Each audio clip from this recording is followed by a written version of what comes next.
فأنا ناصح لإخواني بالصدع بالحق تبيض وجوههم. السكوت في مسألة الحزبية يضرها، فاصدع بما تؤمر وأعرض عن المشركين. سلامي على دماج ورجالها والشيخ يحيى ودار العلم يا سعد بانيها.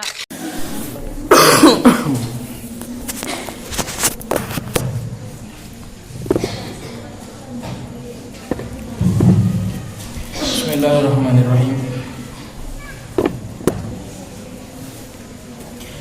Innal hamdalillah nahmaduhu wa nasta'inuhu wa nastaghfiruh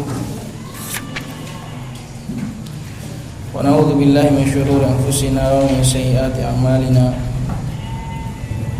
May yahdihillahu fala mudilla lahu wa may yudlil fala hadiya lahu. Wa asyhadu an la ilaha illallah wahdahu la syarika lahu wa asyhadu anna Muhammadan abduhu wa rasuluh sallallahu alaihi wa ala alihi wasallam. Amma ba'd. Masih melanjutkan tentang pendidikan anak dan juga keutamaan di dalam menghafal Quran dan menjadi ahlul Quran.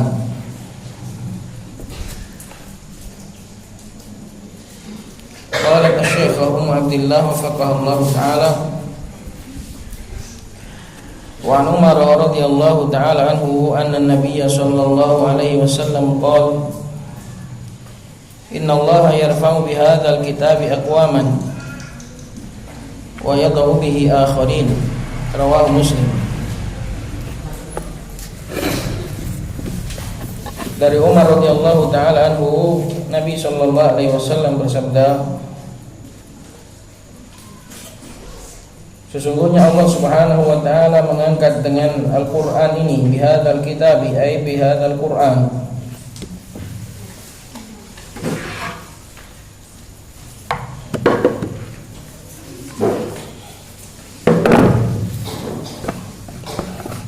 bihadzal Qur'ani aqwaman, mengangkat beberapa kaum,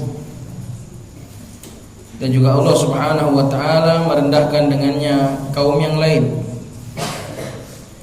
Maka dalam hadis ini terdapat pelajaran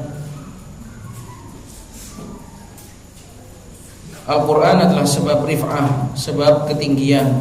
Seorang akan diangkat derajatnya dengan Al-Qur'an,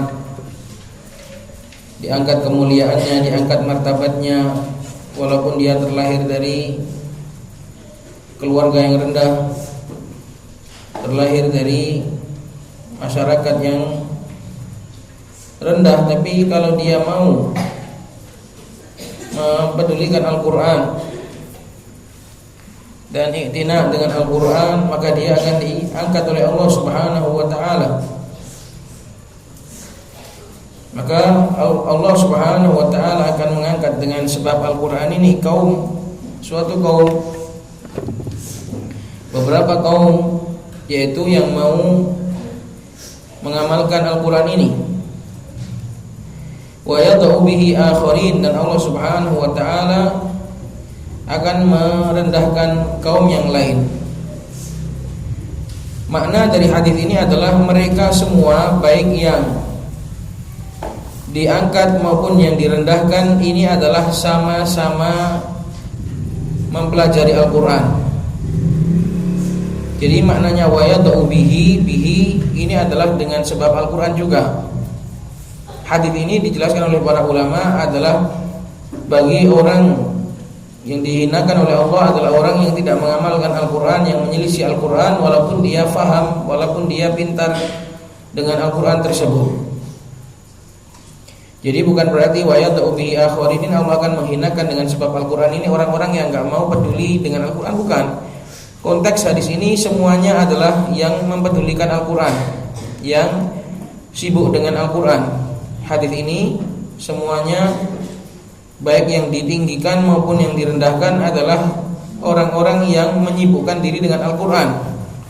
Tapi yang ditinggikan itu adalah yang mengamalkan dan yang berjalan sesuai dengan pedomannya Al-Quran, petunjuknya Al-Quran. Sedangkan yang dihinakan itu adalah yang menyelisihinya.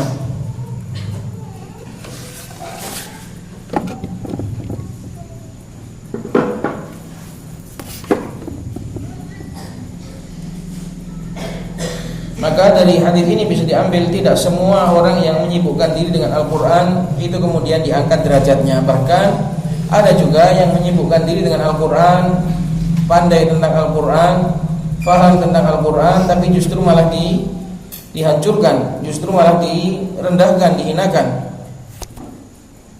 Allah Subhanahu wa taala berfirman sebagaimana dalam surat Al-A'raf,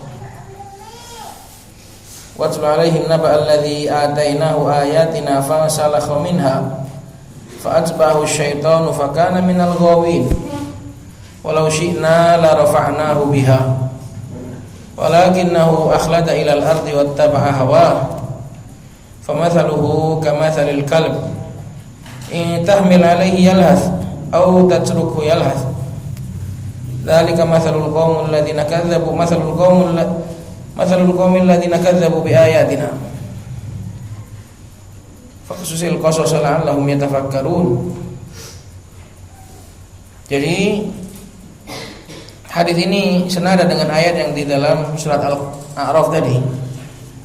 Sama-sama mempelajari Al-Quran, sama-sama kenal dengan Al-Quran, sama-sama pandai dengan Al-Quran, tapi bedanya yang satunya diangkat oleh Allah, yang satunya justru malah dihinakan.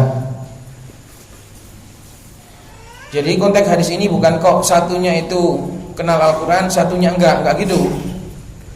Bukan berarti Allah mengangkat orang yang kenal Al-Quran dan Allah menghinakan orang yang tidak kenal Al-Quran, tidak.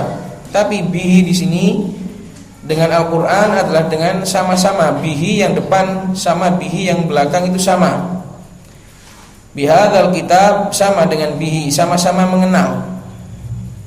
Sama-sama mengenal. Afhum ini ya ikhwah?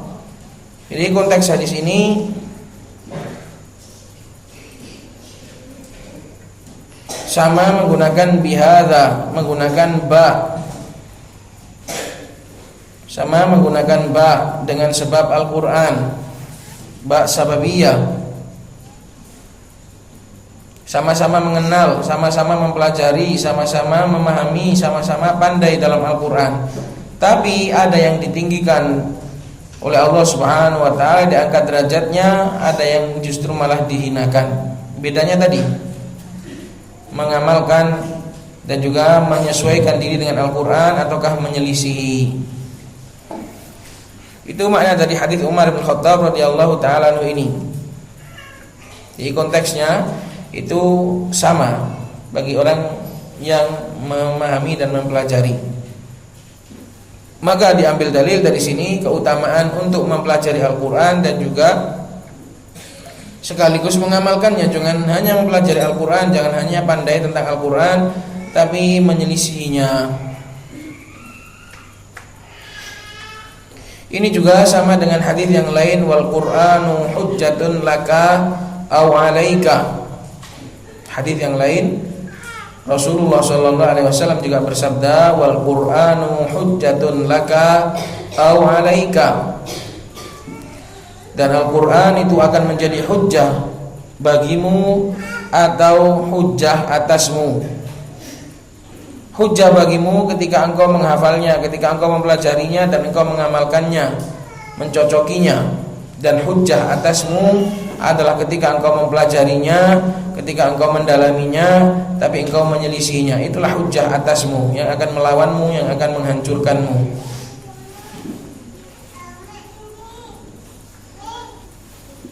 Adapun orang-orang yang tidak mempelajari Al-Quran, maka mereka hancur dengan hadis yang lain, bukan dengan hadis yang ini. Kalau hadis-hadis seperti ini, innallaha yarfa'u bihadzal kitabi aqwaman wa yad'u bi akharin, dan juga hadis wal Qur'anu hujjatun laka aw 'alaika, ini konteksnya adalah bagi semua orang yang mempelajari.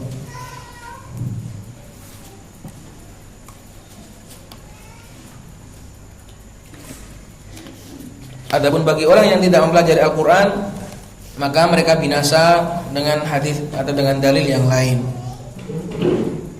Nah, hukum di sini, jadi hadis ini bukan kok menyindir orang yang paham Al-Quran dan orang yang tidak paham, enggak. Hadis ini menyindir atau menasihati orang yang sama-sama paham tentang Al-Quran, tapi satunya mengamalkan, satunya tidak. Qala an Abdullah bin Amr bin al-As radhiyallahu taala anhu atau anhuma annahu qala Rasulullah sallallahu alaihi wasallam yuqalu li sahibil qur'ani iqra wartaqi warattil kama kunta turattilu fid dunya fa inna manzilataka inda akhiri ayatin takra'u biha atau takra'uha. Yang dulu kita hafal takra'uha bukan takra'u biha, karena qara'a itu mutaaddi dengan dirinya sendiri.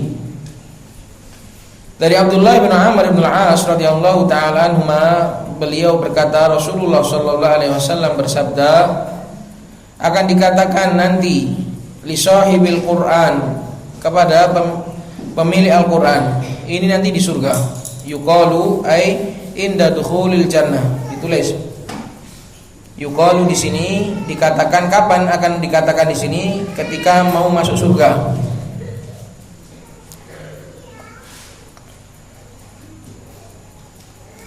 Dikatakan kepada seorang yang pandai Al-Quran, Iqra, bacalah, wartaqi, dan naiklah, warattil, dan bacalah yang pelan-pelan, jangan buru-buru. Kama kunta turattil, sebagaimana dahulu kamu membaca Al-Quran dengan bagus di dunia. Kenapa? Fa inna manzilataka, karena sesungguhnya tempatmu di surga, kedudukanmu di surga adalah sesuai dengan akhir ayat yang kamu baca. Semakin banyak kamu membaca, berarti semakin naik terus kamu. Iqra wartaqi, bacalah dan terus naik. Perkataan di sini Iqra di sini adalah qiraah tamattu, bacaan yang sifatnya itu untuk bersenang-senang, bukan bacaan taklif. Ditulis qiraah di sini, Iqra di sini bukan berarti Allah menyuruh kita untuk beribadah lagi di surga, enggak. Tapi qiraah di sini adalah qiraatu at-tamattu, qiraah bacaan yang bersenang-senang sambil lenggang kangkung untuk menentukan derajat kita di surga insyaallah taala. Untuk menentukan derajat seorang mukmin di surga, bukan kok Iqra di sini, bukan kok qiraah sebagaimana di dunia berbentuk ibadah taklif, bukan. Karena ini konteksnya di surga.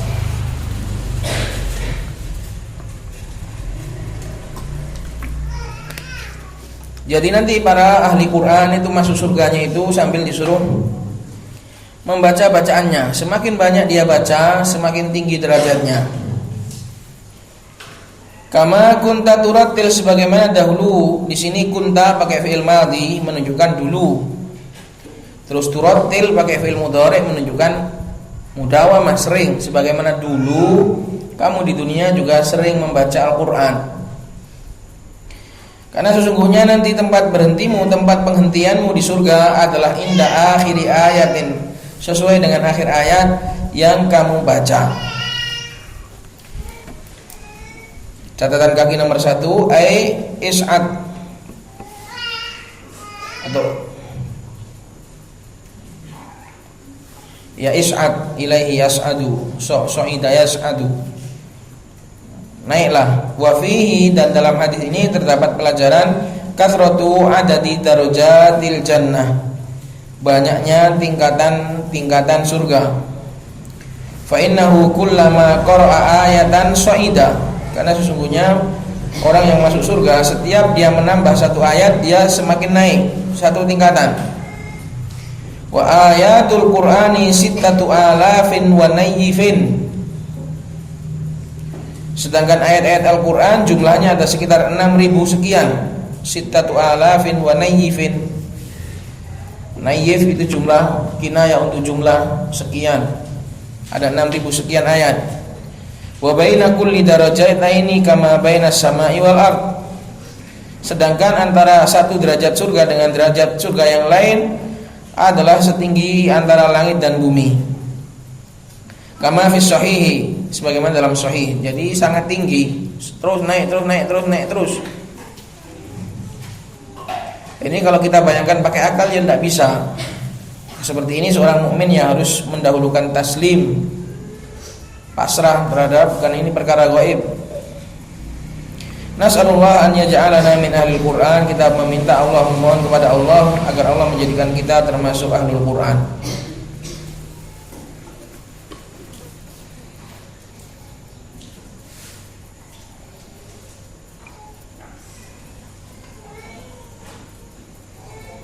Maka inilah keutamaan Al-Quran. Orang yang dulunya di dunia pandai Al-Quran, nanti juga insya Allah kalau masuk surga, dia juga akan diberikan keistimewaan untuk memilih tingkatan-tingkatan surga sesuai dengan ayat yang sebanyak yang ayat yang ia baca. Maka ini jelas sekali keutamaan bagi orang yang menjadi ahli bagi Al-Quran, ahli terhadap Al-Quran. As'alullah min fadli. Qalat rawahu Ahmad al-Mujallad tsani bi raqam atau safhah 192. Wa Abu Dawud wa Tirmidzi wa huwa haditsun hasan. Ini adalah hadis yang hasan. Itu termasuk keutamaan Al-Qur'an, akan menentukan nanti di surga derajatnya, menentukan di mana dia akan berlabuh di surga kelak insyaallah taala. Qala an Abdullah bin Umar radhiyallahu taala anhuma annahu qala Rasulullah sallallahu alaihi wasallam la hasada illa fitnataini.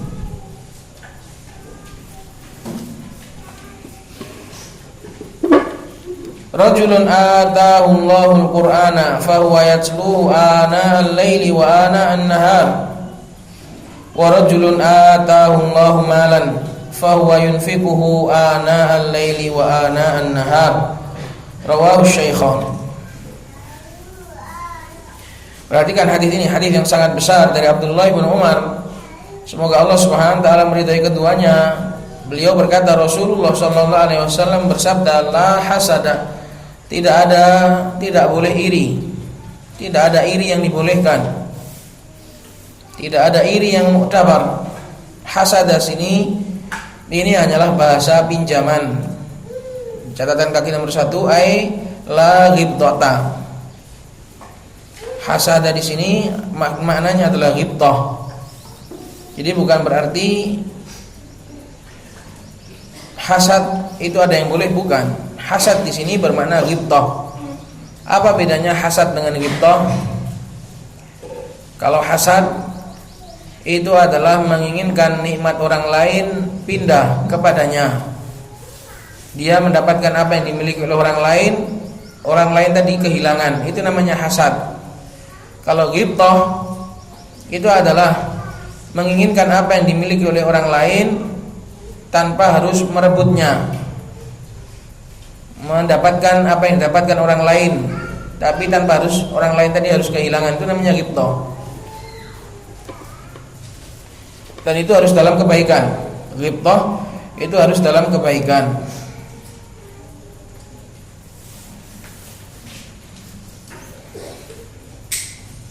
Maka makna yang benar dalam hadis ini bukan kok tidak ada hasad yang dibolehkan, bukan gitu.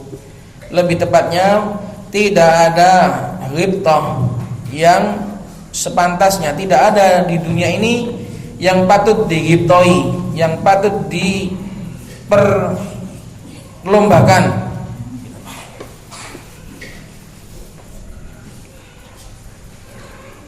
Maknanya ini adalah menunjukkan sempurnanya dua perkara ini. Kan gini, di dunia ini tidak boleh ada yang diirikan, nggak boleh iri. Bolehnya adalah ghibtah. Nah, ghibtah itu boleh dalam segala hal yang baik. Kamu melihat orang rajin beribadah, kamu boleh ghibtah. Kamu lihat ada orang memiliki sesuatu yang baik, kamu boleh ghibtah. Semua kebaikan boleh untuk dighibtahi. Tapi di sini Nabi Shallallahu Alaihi Wasallam mengatakan la hasada, maknanya tidak ada yang sempurna yang patut untuk diperebutkan, yang patut untuk disaingi, dipersaingkan, ditanafus, berlomba-lomba di dalamnya, kecuali dalam dua hal. Yang pertama adalah rajulun atahullahul qur'ana fahuwa yatluhu ana al-laili wa ana an-nahar. Ana di situ catatan kaki nomor 1, ana ai saati, yaitu seorang laki-laki, mencakup juga perempuan, karena kaidahnya seperti ini adalah umum. Syariat itu untuk umum laki-laki maupun perempuan. Seorang yang diberikan oleh Allah Subhanahu wa taala Al-Qur'an, fahuwa yatluhu, maka dia pun bersamanya. Yatluhu artinya tilawah, itu bukan hanya membaca tapi juga mengamalkan. Itulah tilawah yang sesungguhnya. Tala yatlu artinya adalah melantunkan, bukan hanya melantunkan lafadznya tapi juga mengamalkan kandungannya. Itu tala yatlu. Maka kalau hanya orang pandai Al-Quran tapi tidak mengamalkannya, ini gak masuk. Perlu dikasih catatan, ditulis semua dalil yang menyebutkan tentang keutamaan Al-Quran, yang dimaksud dengannya adalah orang yang mengamalkannya. Semua dalil yang menyebut tentang keutamaan Ahlul Quran, semuanya yang diinginkan dengannya adalah orang yang mengamalkan Al-Quran. Kenapa? Li'annal amala bihi wal ghaya, karena mengamalkan Al-Quran itulah tujuan utama. Adapun membaca, menghafal, memahami itu adalah wasilah, itu perantara. Tujuan utamanya adalah untuk diamalkan. Jadi sampean bisa baca Quran, sampean hafal Quran, sampean tahu maknanya Al-Quran, sampean bisa mentadabburi, meresapi Al-Quran, itu semua adalah wasilah, itu semua adalah perantara. Tujuan utama adalah diamalkan dan dipeluk sebagai agama. Itu. Jadi jangan difahami kemudian keutamaan membaca Al-Quran, kemudian pandai tajwid, pandai lomba qiraah dan yang semisalnya, ikut lomba kemana-mana, kemudian juara, kemudian mengaku sebagai Ahlul Quran. Bukan itu. Bukan itu. Kenapa? Karena dia pandai tentang Al-Quran, hanya pandai wasilah, hanya pandai perantara, tapi tidak pandai tujuan utama. Lah buat apa? Tujuan utamanya itu diamalkan. Jadi perhatikan sekali lagi, membaca, menghafal, memahami, meresapi, itu semua adalah perantara. Tujuan utamanya adalah untuk mengamalkan. Maka seluruh dalil yang menyebutkan tentang keutamaan Al-Quran, semuanya pokoknya, hadis ini, hadis yang tadi, hadis yang sebelumnya, itu semua yang dimaksudkan paling utama adalah mengamalkannya. Karena pengamalan terhadap Al-Quran adalah ghayah, tujuan utama, sedangkan yang lain adalah perantara. Maka di sini yang patut untuk diperlombakan atau patut untuk disaingi, untuk ingin disaingi adalah seorang yang diberikan oleh Allah Al-Quran, faham tentang Al-Quran, pandai tentang Al-Quran, kemudian dia mengamalkannya siang dan malam, ana al-lail, sepanjang malam, sepanjang siang. Inilah yang pantas untuk orang itu iri yang baik. Pantas supaya seorang itu ingin menyainginya, ingin menyamainya. Kalau kamu melihat ada orang yang pandai Al-Quran, kemudian sesuai dengan petunjuk Al-Quran, kemudian dalam hatimu tumbuh rasa cinta terhadap apa yang dia miliki, ingin menjadi seperti dia, itulah bagus. Itu kebaikan. Ya Allah, jadikanlah aku seperti dia. Ya Allah, aku ingin menjadi seperti orang itu. Ya Allah, berilah aku karunia untuk bisa seperti orang itu. Dan fadlullah wasi', keutamaan Allah itu luas, enggak sempit. Allah mampu untuk menjadikanmu seperti orang itu, bahkan mungkin lebih. Maka seorang itu harus punya himmah yang tinggi, memiliki cita-cita yang tinggi. Was'alullah min fadlih, dan mintalah kepada Allah dari kemuliaannya, dari kemurahannya, dari keutamaannya. Itulah yang yang pantas untuk disaingi, pantas untuk disamai. Bagaimana tidak, sedangkan orang itu hidupnya bergelimang di dalam cahaya, bukan bergelimang harta, tapi bergelimang cahaya. Langkahnya ke depan diberi petunjuk, langkahnya ke samping diberi petunjuk, ke kiri, ke kanan, mundur, semuanya mendapatkan petunjuk dari Allah Subhanahu wa taala. Aw man kana maitan fa ahyayna wa ja'alna lahu nuran yamshi bihi fin nas kama mathaluhu fid dhulumati laysa bi kharijin minha. Seorang yang hidup di tengah kegelapan, maju kejedok, mundur kepleset, ke kanan terjerumus, ke kiri terperosok, tentu dia akan ingin seperti orang yang hidup di dalam cahaya. Ke kanan, ke kiri, ke depan, ke belakang, lenggang kangkung, karena dia membawa cahaya, hidupnya membawa cahaya. Bagaimana seperti itu orang gak iri? Bagaimana seperti itu orang gak ingin? Yang kedua, warajulun atahullahu malan fahuwa yunfiquhu ana al-laili wa ana an-nahar, adalah seorang yang Allah Subhanahu wa taala berikan harta, dia bisa menggunakan hartanya di dalam kebaikan, menginfakkan hartanya di dalam kebaikan siang dan malam. Kalau orang Arab itu dibalik malam dan siang, tapi kalau orang Indonesia sastra bahasanya dibalik siang dan malam.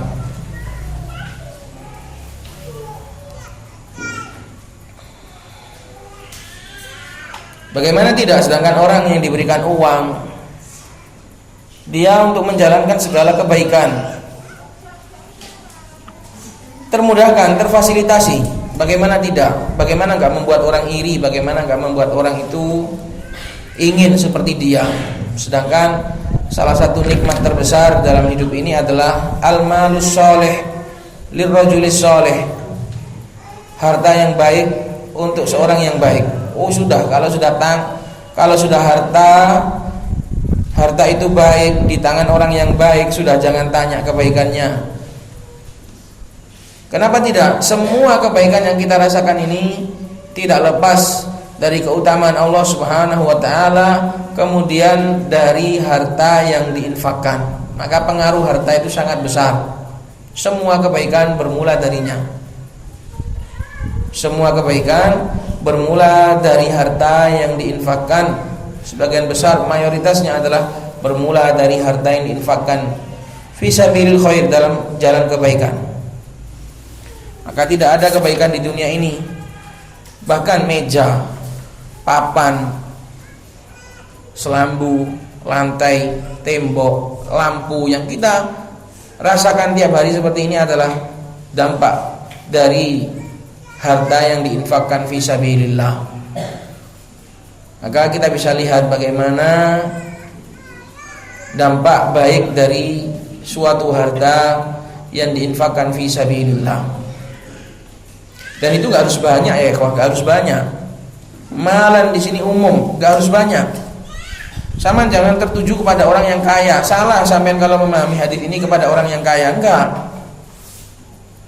Tapi umum. Seorang yang diberikan oleh Allah harta, baik itu sedikit ataupun banyak. Kadang enggak mesti, kadang orang kaya infaknya sedikit, kadang orang yang miskin yang kecukupan infaknya malah banyak. Enggak mesti. Maka salah kalau sampean memahami dalam hadis ini kemudian tertuju hanya kepada orang kaya. Bukan, sampean semuanya mampu insyaallah taala untuk memberikan hartanya, untuk menginfakkan hartanya di dalam jalan kebaikan. Jangan pernah menganggap kecil. 10.000, 100.000, 1 juta, 2 juta, semua itu akan Allah Subhanahu wa taala anggap. Dan itu masuk dalam hadis ini, malan fa huwa yunfiqu ana al-laili wa ana an-nahar.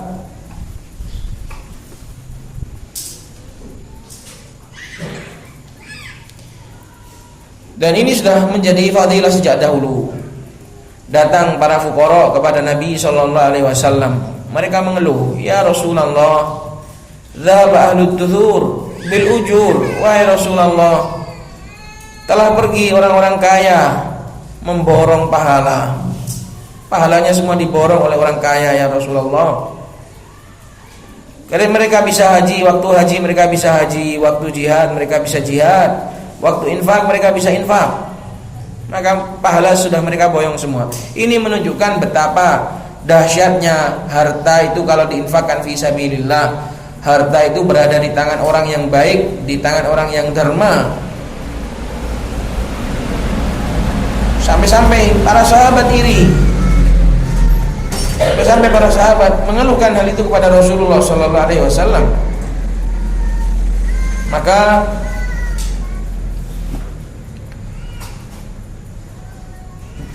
dua perkara ini hendaknya menjadi pelajaran bagi kita. Masa kita enggak kebagian satu dari ini, Rek? Berusahalah, tanamlah dalam dirimu tekad yang kuat untuk kebagian satu dari dua perkara di sini. Kalau kamu sekiranya tidak punya kemampuan harta yang banyak untuk diinfakkan fi sabilillah, ya ini ilmu, amal terhadap Al-Quran. Dan itu juga nggak harus pandai kok. Yang penting seorang itu berusaha mengamalkan Al-Quran siang dan malam, hidupnya berusaha didampingi, berdampingan dan bersanding dengan Al-Quran dan hukum-hukumnya. Kalau dapat dua-duanya, ya alhamdulillah. Dia juga sahibul Quran, dia juga sahibul mal as-salih, dan juga seorang rajul as-salih, imra'ah as-salihah. Ini sudah nikmat dunia, sudah sempurna, sudah kehidupannya. Kalau orang sudah punya dua ini, berarti dia sudah memborong kesempurnaan.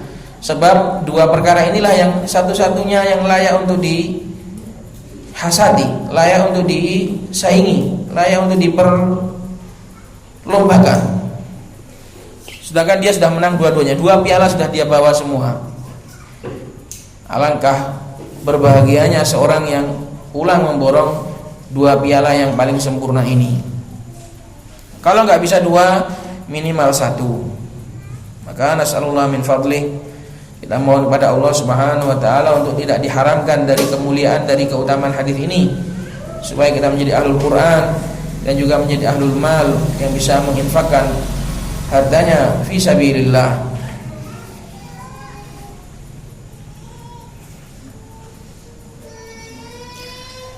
Dan juga dalam hadis ini terdapat pelajaran, inilah yang seharusnya seorang itu memacu keinginannya, memacu kepeduliannya, memacu himmahnya, cita-citanya untuk berburu hal ini. Wa fi dzalika falyatanafasil mutanafisun, dan hanya dalam perkara itulah seharusnya orang-orang itu berlomba-lomba. Dan hanya dalam perkara itulah seharusnya orang yang berlomba itu mereka berlomba-lomba dalam perkara ini. Ojo kok iri dalam perkara-perkara sepele ya ikhwah, ya ummahat. Perkara-perkara sepele saman ireni, perkara-perkara yang remeh saman iri dengki dalam perkara-perkara itu, kok murahan sekali. Jangan menjadi wanita murahan, jangan menjadi laki murahan, hanya iri dalam masalah-masalah kecil. Tonggonin duwe kulkas saman gak duwe kulkas iri, tonggonin duwe mesin cuci saman gak duwe mesin cuci iri, tonggonin duwe sepeda anyar saman gak duwe sepeda anyar iri. Ini murahan. Sebaliknya ketika tonggone pinter malah gak iri. Nah, itu. Ketika tetangganya memiliki perkara dunia, ketika kawannya memiliki perkara dunia, irinya setengah mati. Ketika kawannya mendapatkan perkara akhirat, mati-matian gak iri. Ini kebalik. Ini menunjukkan himmah kita kebalik. Semoga dengan belajar dan mendengarkan nasihat-nasihat seperti ini bisa meluruskan iradah keinginan kita lagi. Jadi diingat perkara-perkara yang patut untuk diiri, perkara-perkara yang patut untuk dicurahkan perhatian kepadanya, itu perkara-perkara yang besar, perkara-perkara yang mulia. Kalau perkara-perkara sepele, perkara-perkara dunia itu murah. Qul mata'ud dunya qalil. Katakanlah perhiasan dunia itu sedikit di sisi Allah Subhanahu wa taala. Jangan sampai memiliki kecemburuan sosial, memiliki rasa iri terhadap perkara-perkara dunia.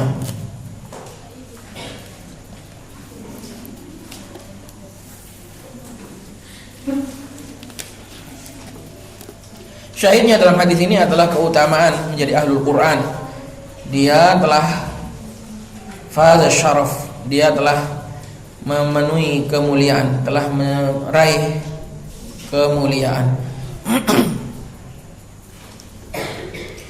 Qala walladzi yuhfadhu la budda min ta'ahudihi wa illa fasur'ana ma yatafallatu. Kemudian dan apa yang sedang dihafal, walladzi yuhfad, apa yang sedang dihafal, yang sedang dikandung di dalam benak, ditekap di dalam dada, la budda min ta'ahudihi, wajib harus untuk selalu dicek secara berkala. Ta'ahud maknanya selalu dimurajaai. Ta'ahada selalu diperiksa secara berkala. Maknanya hafalan Quran itu butuh untuk dimurajaai. Oh kak, kok terus pernah statusnya kamu hafal Quran? Iya pernah. Sekedar pernah. Maka harus dimurajaai biar tidak statusnya tidak hanya pernah. Kalau enggak fasur'ana ma yatafallat, maka alangkah cepatnya dia yatafallat, yaitu hilang. Tafallat maknanya hilang, cepat sekali ia hilang, cepat sekali ia lolos, cepat sekali ia luput. Qala al-Imam al-Bukhari rahimahullahu taala haddatsana Muhammad ibn al-Ala qala haddatsana Abu Usamah an Buraidin an Abi Burdata an Abi Musa al-Asy'ari radhiyallahu taala anhu anin Nabi sallallahu alaihi wasallam annahu qala ta'ahadu hadzal Qur'an fawalladhi nafsi biyadihi lahu wa ashaddu tafassiyan minal ibli fi uquliha. Dari Abu Musa al-Asy'ari radhiyallahu taala anhu, Rasulullah sallallahu alaihi wasallam bersabda, jagalah, ta'ahadu, teruslah periksalah Al-Qur'an ini. Ta'ahadu, selalu jagalah secara berkala Al-Qur'an ini. Karena sungguh demi zat yang diriku berada di dalam genggaman tangannya, ia sungguh lebih cepat hilang, asyaddu tafassiyan, lebih dahsyat hilangnya, lebih cepat hilangnya, minal ibili, daripada unta, fi uquliha, di dalam tali-talinya. Unta itu kalau sudah dilepas, ia akan segera pergi. Maka Al-Quran juga seperti itu, cepat hilang.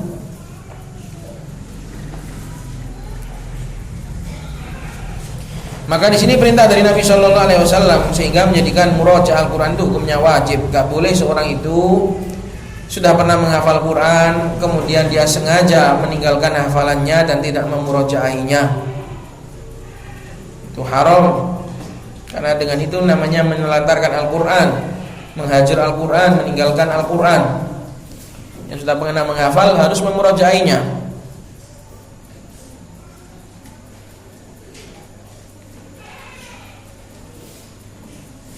Dan juga Nabi SAW memberitakan bahwasanya Al-Quran itu cepat hilang. Kenapa seperti itu? Karena hikmah Allah Subhanahu Wa Taala. Allah Subhanahu Wa Taala menjadikan Al-Quran itu cepat hilang supaya sering-sering dimurajaai. Lah kalau seandainya Al-Quran ini dijadikan sekali hafal gak pernah hilang-hilang, ya Al-Quran itu gak ono meneh majelis-majelis Quran di masjid-masjid. Mau sekali hafal langsung gak pernah lupa. Maka Allah Subhanahu Wa Taala salah satu menjadikan Al-Quran itu cepat hilang agar hamba ini terus terkait dan terikat dengan Al-Quran, siang dan malamnya menjaga hafalannya. Kalau seandainya hafalan Quran ini dijadikan kuat, dijadikan sekali hafal atau lama hilangnya, nantilah jarang orang murojaah, jarang dibaca Al-Quran itu. Maka Al-Quran itu bukan hanya pajangan, bukan hanya status, bukan hanya gelar atau titel sudah hafal Quran, bukan untuk itu. Tapi Al-Quran itu untuk terus dijaga, untuk diamalkan dan dijadikan sebagai pendamping hidup. Pendamping hidup yang paling setia adalah Al-Quran. Berbeda dengan maksiat, Allah Subhanahu Wa Taala kadang jadikan maksiat itu lebih lengket. Kadang gak sengojo, krungu di pasar, krungu di dalan, di toko, di Indomaret, lagu-lagu lama, gak hilang-hilang itu. Padahal gak pernah murojaah, gak pernah berusaha ngapal, gak ono. Lagu-lagu Korea, lagu-lagu Anak-anak muda zaman sekarang mana ada ngafal, nggak perlu ngafal tuh, nggak perlu murad, nggak perlu tasmi'an. Ono tasmi' lagu-lagu Korea kak ono. Tapi anak-anak muda rata-rata hafal. Ada tau tasmi'an lagu-lagu band-band Indonesia yang terkenal? Tidak ada. Tapi semuanya pada hafal. Karena apa? Itulah ya ikhwah ujiannya, itulah fitnahnya. Maksiat itu dijadikan lebih lengket. Nggak perlu itu tasmian, nggak perlu ma'had, nggak perlu pondok tahfidz lagu, nggak ono. Para penyanyi itu ya bisa-bisa mereka ya ngapal-ngapal sedikit, kita nggak ada tahfidnya. Tapi subhanallah, lengketnya puluhan tahun nggak hilang-hilang.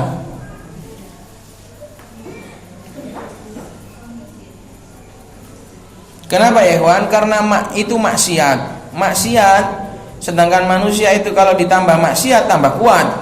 Lah Al-Quran itu ketaatan, kalau dipakai maksiat tambah hilang.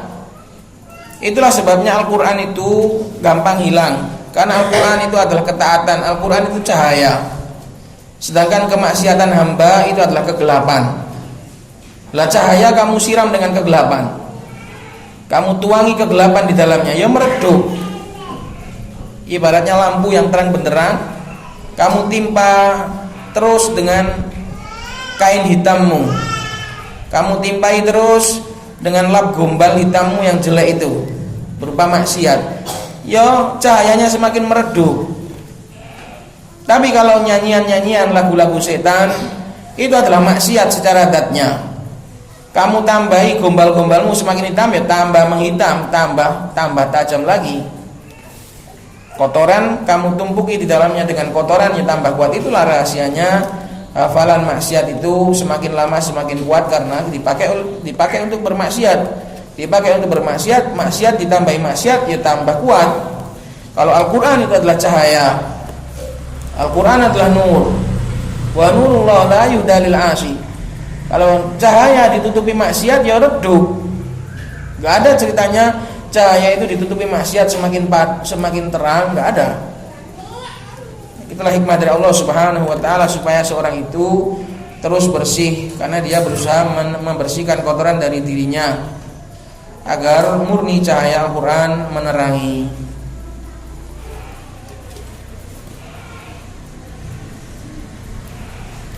Dan di sana juga masih banyak dalil yang lain tentang keutamaan Al-Quran itu tersimpan rapi di dalam dada-dada orang-orang soleh. Bal huwa ayatum bayyinatun fi suduril ladzina utul ilm. Kata Allah Subhanahu wa taala, bahkan itu adalah ayat-ayat yang bayyinat, yang tersimpan kokoh, tersimpan rapi, tersimpan secara kuat, aman, terdata hebat di dalam dada-dada orang yang kami berikan ilmu.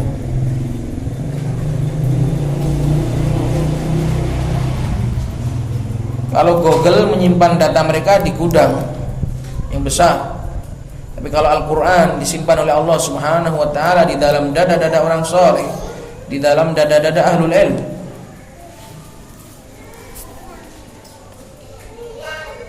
Maka itu keutamaan agar kita menjadi salah satu penyimpan, salah satu dada-dada kita menjadi penyimpan dan juga khazanah bagi agama Allah Subhanahu wa taala. Ini beberapa keutamaan tentang Al-Qur'an. Maka bersyukurlah ya ikhwah, anak-anakmu diajari Al-Qur'an, ditanamkan kecintaan terhadap Al-Qur'an di saat dimana anak-anak kaum muslimin jauh dari Al-Qur'an, di saat anak-anak kaum muslimin jauh dari agama Allah Subhanahu wa taala. Alhamdulillahilladzi hadana li hadza wa ma kunna linahtadiya laula an hadanallah. Qalat ats-tsamin asyar, yang ke-18 dari kiat-kiat dalam mendidik anak. La tatruki atfalaki yukhaliduna al-aulad as-sufaha fa innahu bidzalika sayakhudhu aqwalahum wa af'alahum al-qabihata wa yuhdamu ma ullim. Nah ini di antara bentuk tarbiyah adalah memisah memisahkan anak dari anak yang buruk. La tatruki, jangan biarkan anak-anakmu bercampur baur dengan anak-anak sufaha, anak-anak yang nakal, anak-anak yang safi, anak-anak yang jahat, anak-anak yang dungu. Baik itu dari kalangan anaknya orang-orang awam ataupun anak-anak dari kawan-kawan kita yang memang membahayakan. Ada sebagian dari lingkungan kita yang membahayakan, mesti ada di mana-mana. Maka itu juga harus dikasih batasan secukupnya. Kalau dengan anak orang awam, kalau sekiranya anak orang awam tadi bisa kita pengaruhi, ya tetap disuruh berkawan. Karena rumus dalam berkawan itu siapa yang bisa mengaruhi. Nanti kalau nggak gitu, anak jelek nggak boleh berkawan dengan anak bagus, atau anak bagus nggak boleh berkawan dengan anak jelek. Terus gimana? Jelek berkawan dengan yang jelek, bagus berkawan dengan bagus, tok, nggak gitu. Tapi rumus dalam perkawanan itu yang dianggap itu siapa yang paling bisa mempengaruhi. Kalau yang paling bisa mempengaruhi itu anak jelek, maka nggak boleh anak baik berkawan dengan anak orang jelek, berkawan dengan anak jelek kalau dipengaruhi. Kalau yang bagus yang mempengaruhi, maka itulah perintah agar berkawan dengan orang-orang bagus. Jadi dilihat. Kenapa jangan dibiarkan bermain dengan anak-anak nakal? Fa innahu bidzalika, karena dengan itu dia akan mengambil ucapan-ucapan mereka. Anak-anak zaman sekarang, masya Allah, ucapannya kotor-kotor. Dan saya minta izin, kalau saya mendengar ada mereka misuh, tak tapuk lambi ini. Biar ingat, anak-anak mereka, anak-anak asrama juga, kalau ada mereka misuh, ngomong kasar, ada satu ucapan yang kasar, nggak tak sebutkan di sini. Itu kalau saya dengar tak tapuk itu mulutnya. Biar ingat, karena itu yang dididik mulutnya. Ucapan-ucapan zaman sekarang, ucapan-ucapan kotor itu nggak boleh disebar di sini. Demikian juga akan mengambil perangai mereka yang buruk, wa yuhdamu, dan akan dihancurkan apa yang sudah diajarkan selama ini. Habis, sudah nggak ada gunanya kita ngajari, didik dari kecil. Ketika bergaul dengan anak orang kampung, bergaul dengan anak orang awam yang mereka nggak dididik dalam agama yang kuat, hilang semua, nggak ada gunanya, sia-sia. Wasyairu yaqul, dan seorang penyair berkata, watiflu yahfadhu ma yulqa ilaihi wala yansahu id qalbuhu kal jauharis safi fankush ala qalbihi ma syi'ta min khabarin fasawfa ya'ti bihi min hifdhihi wafi. Kenapa anak kecil itu mereka menjadi pendengar yang paling baik? Mereka mampu mendengarkan dan mampu menyimpan, mampu dikulah semua. Karena apa? Karena anak itu watiflu yahfadhu, seorang anak akan menghafal ma yulqa ilaihi, apa yang dilontarkan kepadanya, wala yansahu, dan tidak melupakannya, sebab qalbuhu, hatinya, kal jauharis safi, bagaikan mutiara yang masih jernih, seperti berlian yang jernih. Dikasih apa langsung terlihat. Fangkush, maka ukirlah di dalam hatinya, ukirlah pada hatinya apa yang kamu kehendaki dari berita, maka dia akan datang dengan berita tersebut dari hafalannya secara utuh, wafi. Fatiflu balu farigun, karena seorang anak pikirannya masih kosong, belum mengenal kesibukan, belum mengenal luka, belum mengenal galau, belum mengenal ini, belum mengenal sibuk kerja, belum mengenal masalah, belum mengenal problem, masih kosong. Qabilun likulli syai', masih bisa menerima segala sesuatu. Wa kama yuqalu al-ilmu fis sighar kan nakshi fil hajar, dan sebagaimana dalam pepatah, mengajarkan belajar di masa kecil bagaikan mengukir di atas batu, lama tapi nempel. Kalau orang dewasa itu bagaikan mengukir di atas air, baru selesai sudah hilang lagi.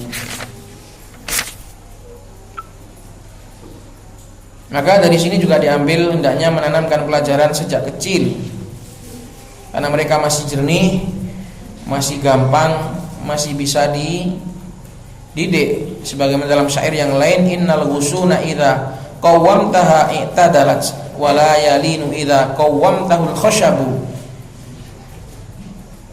Qad yanfa'ul